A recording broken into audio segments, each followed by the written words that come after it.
এবারে চিঠিটি পাঠিয়েছেন আমাদের এক নতুন পত্রবন্ধু। নামটি ভারী সুন্দর, পলাশ দে। গ্রাম বর্ণা, ডাকঘর নারদা, থানা সাকরাইল, জেলা ঝাড়গ্রাম। সূচক 721143 থেকে।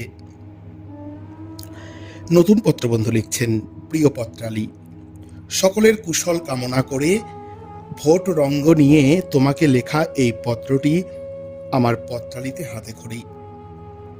আজ তুমি আমায় ছোটবেলার এক গল্প মনে করিয়ে দিলে।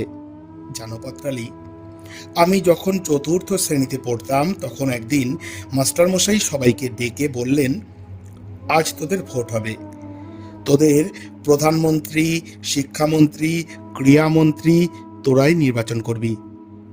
সবাই অবাক হয়েই হাত তুলে ভোট দিয়ে বেছে নিয়েছিলাম প্রিয় বন্ধুদের।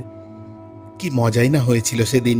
সত্যি সেসব পুরনো কতই না আছে যতনে।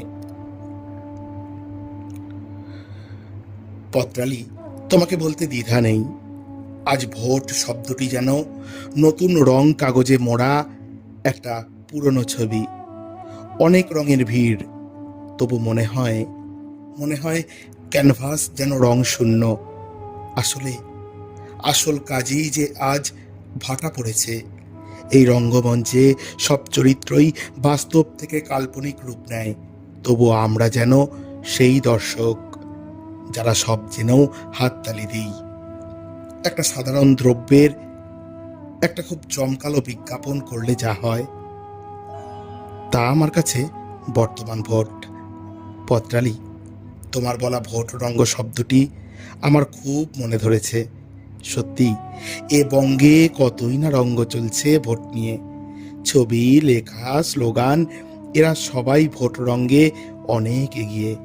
তবে অপ্রত্যাশিতভাবে যে সবাইকে অনেক পেছনে ফেলেছে সে হলো মেকি প্রতিশ্রুতির বলি। পত্রালি, তুমি কি বলতে পারো কবে আমরা এ রঙ্গমঞ্চের প্রতিদ্বন্দ্বীদের রংমাখা বহুরূপী হিসেবে নয়, মুখোশের আড়াল থেকে বেরিয়ে আসা প্রকৃত মানুষ হিসেবে পাব? ইতি। ঝরা পলাশ। লিখছেন পলাশ দে। গ্রাম বর্ণা, ডাকঘরের নারদা, থানা সাকরাইল, জেলা ঝাড়গ্রাম। সূচক 721143 থেকে।